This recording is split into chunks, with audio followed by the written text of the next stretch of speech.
Former player, selector and coach Dorothy Hobson was laid to rest on Saturday as family, friends and members of the sporting community gathered to honour the life and legacy of a pioneer in women's cricket.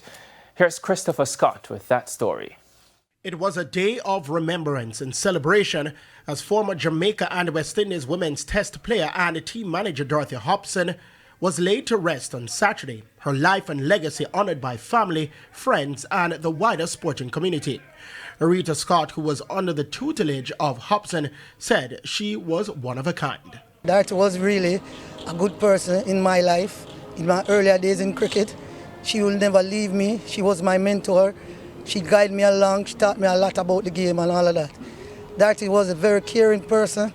I miss her a lot. Hobson was integral at the Melbourne Cricket Ground, becoming the first female coach to be a part of the club's training camp, and president of the Melbourne Cricket Club, Mark Nita, described Hobson as an inspiration. She was also very versatile, according to Nita. She was involved in netball. She was an aficionado, track and field. She also played hockey. She taught, she mentored, she was an administrator, she was a coach. I mean, I don't know how one person could accomplish so many things in one lifetime. At Melbourne, she was passionate about the club and she devoted many decades to the development of our youngsters and the club in general. Hobson's son, Garfield Nesbitt, said given the turnout, he finally realized the level of impact she had in the sporting world at large.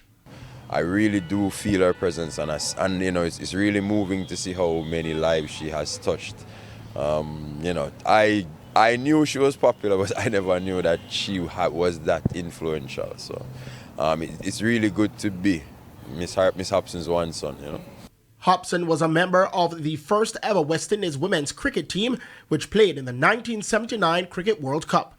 Hobson died on January 10 at the age of 79. Christopher Scott, TVJ Sports.